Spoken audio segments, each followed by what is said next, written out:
Hello my dear students, I hope you all are doing great. So आज के video में हम MA history second year के जो एमएचआई 103 का पेपर है उसके कुछ इंपॉर्टेंट क्वेश्चंस को इन हिंदी लैंग्वेज डिस्कस करेंगे। सेम वीडियो आपको हमारे चैनल पे इंग्लिश में मिल जाएगा एंड वीडियो का लिंक मैं डाल दूंगी डिस्क्रिप्शन में। इसके अलावा इस वीडियो में मैं आपको बता देती हूँ, मैं कुछ ऐसे इंपॉर्टेंट टॉपिक्स को आपको बताऊंगी जो कि एग्जाम में पहले पूछे जा चुके हैं या फिर अभी जो आपका एग्जाम होने वाला है उसमें आ सकते हैं। पहला जो हमारा टॉपिक है वो आपका कन्फ्यूशियसवाद से जुड़ा हुआ है। ठीक है, तो चीन के इतिहास लेखन को कैसे इस कन्फ्यूशियसवाद ने प्रभावित किया था इसके बारे में आपको बताना है। मैं आपको बताऊंगी कि जब भी आपका कोई भी क्वेश्चन आता है तो आप उसके आंसर को किस तरह से अप्रोच कर सकते हैं। कन्फ्यूशियसवाद जो है एक 6ठी शताब्दी ईसा पूर्व के विचारक कन्फ्यूशियस की शिक्षाओं पर आधारित है। सबसे पहले आप बताएंगे कि कन्फ्यूशियसवाद आखिर है क्या। ठीक है, तो ये क्या है। ये 6ठी शताब्दी ईसा पूर्व के एक विचारक थे जिनका नाम है कन्फ्यूशियस। ठीक है, और उनकी शिक्षाओं पे बेसिकली आधारित है। तो कन्फ्यूशियस ने जो भी शिक्षा दी उसके बारे में ये बताता है। इसने चीनी समाज, राजनीति और विशेष रूप से इतिहास लेखन पर गहरा प्रभाव डाला है। प्राचीन चीन में इतिहास लेखन को कन्फ्यूशियसवाद ने निम्नलिखित तरीकों से प्रभावित किया। अब आप बताएंगे कि चाइना में जब हिस्ट्री लिखी गई तो उस हिस्ट्री को कैसे इस कन्फ्यूशियसवाद ने इफेक्ट किया है, क्या इसमें है। तो कन्फ्यूशियसवाद का मुख्य ध्यान मनुष्य और उसके आपसी संबंधों पर था, ना कि ईश्वर या देवी देवताओं पर। यह दृष्टिकोण इतिहास में मानव आचरण और समाज के अध्ययन को बढ़ावा देता था। तो सबसे पहली चीज़ आपको ये समझनी है कि कन्फ्यूशियसवाद जो आपकी आइडियोलॉजी है ये क्या कहती है। ये जो है समाज के अध्ययन को बढ़ावा देती है, जो मानवों का जो आचरण होता है, ठीक है, उसको ये बढ़ावा देती है, मानवता को बेसिकली, कि जो मनुष्य है, ठीक है, उनके आपसी संबंधों के बारे में लिखा जाए।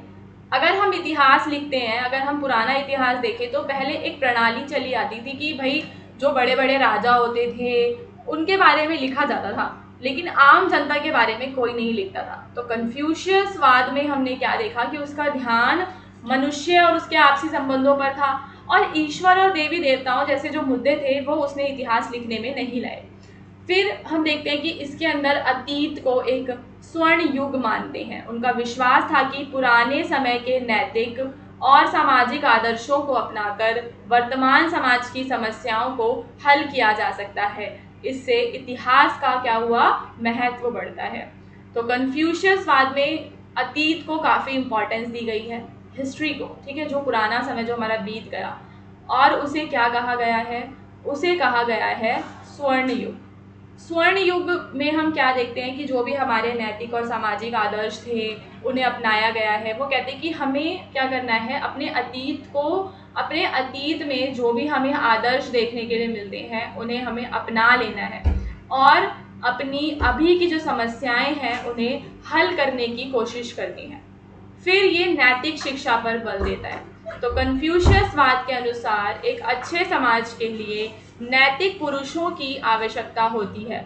अगर हमें अपने समाज को अच्छा करना है, ठीक है, तो हमारे समाज में जो पुरुष हैं वो कैसे होने चाहिए, मॉरली राइट होने चाहिए। नैतिक पुरुषों की आवश्यकता होती है, उनके अंदर नैतिक गुण होने चाहिए, विकसित करने चाहिए हमें। तो अतीत के महान पुरुषों के जीवन और उनके कार्यों से वो क्या कर सकते हैं, शिक्षा ले सकते हैं। इस कारण इतिहास को नैतिक शिक्षा का क्या करा गया है, माध्यम भी माना गया है। समझ में आ रहा है कि इतिहास को क्या माना गया है, नैतिक शिक्षा का, कि इतिहास से हमें क्या मिलती है, नैतिक शिक्षा मिलती है।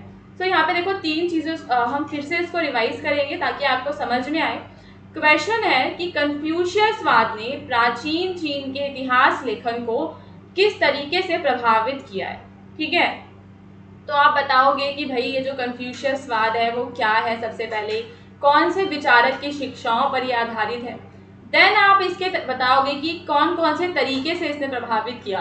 तो जैसे कि सबसे पहला, इसने मानवतावाद जो है ये उसको बढ़ावा देता है, ना कि ईश्वर और देवी देवताओं पर। इसने मानव आचरण को ज़्यादा मतलब इतिहास में लिखने का प्रयास किया है, समाज के अध्ययन को ये बढ़ावा देता है। फिर अतीत के प्रति आदर की ये बात करता है। कन्फ्यूशियस जो है वो अतीत को एक स्वर्ण युग मानते थे, और उन्हें लगता है कि अगर हम पुराने समय के नैतिक मूल्य और सामाजिक आदर्शों को अपना लें, समझ लें, तो अभी जो समाज है, अभी समय की जो मतलब प्रॉब्लम्स हैं, हम उन्हें सॉल्व कर सकते हैं। कन्फ्यूशियसवाद के अनुसार एक अच्छे समाज के लिए नैतिक पुरुषों की आवश्यकता होती है, कि जो हमारे पुरुष हैं वो नैतिक हों, उनके अंदर नैतिक गुण हों। साथ ही समाज में व्यवस्था और स्थिरता को भी महत्व देता है। तो इतिहास लेखन में भी घटनाओं के पीछे के कारणों, प्रभावों और दोहराए जाने वाले पैटर्न को समझने की कोशिश की जाती है, ताकि वर्तमान और भविष्य के लिए मार्गदर्शन मिल सके। तो अगर हम पुराने इतिहास को पढ़ते हैं, वहाँ से हम मार्गदर्शन लेते हैं ना, उधर के पैटर्न्स को हम समझते हैं, तो हम ज़्यादा क्या कर पाएंगे, ग्रो कर पाएंगे। तो बेसिकली ये क्या कह रहा है कि अतीत की जो हमारी घटनाएं हैं, ठीक है, अतीत की घटनाएं जो हुई हैं उनसे हमें क्या करना है, सीखना है, ताकि वर्तमान और भविष्य के लिए हमें क्या हो मिल सके, मार्गदर्शन मिल सके। तो इस वजह से वो इतिहास लेखन को इम्पॉर्टेंट मानते हैं।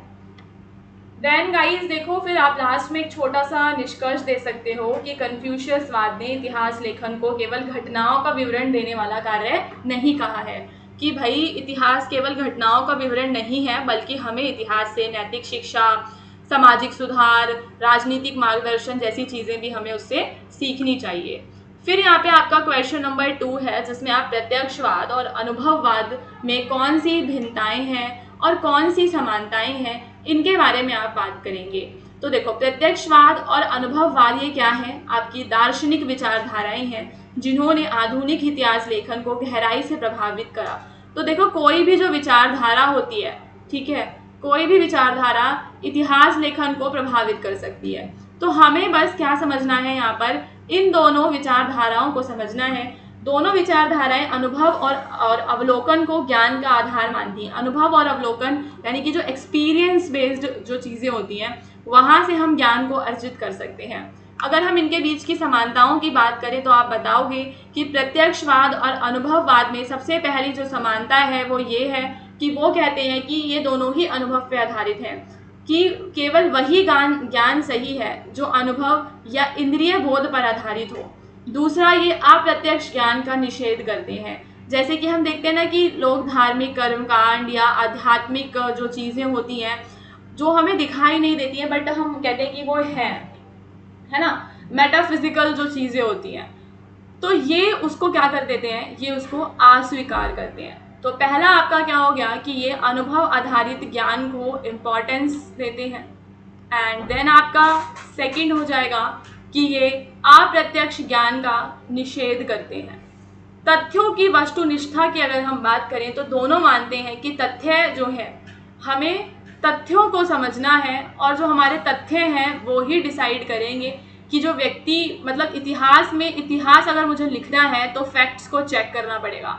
किसी के केवल कह देने से, कोई एक व्यक्ति जो है उसके कह देने से इतिहास नहीं बनता, तथ्यों से इतिहास बनता है।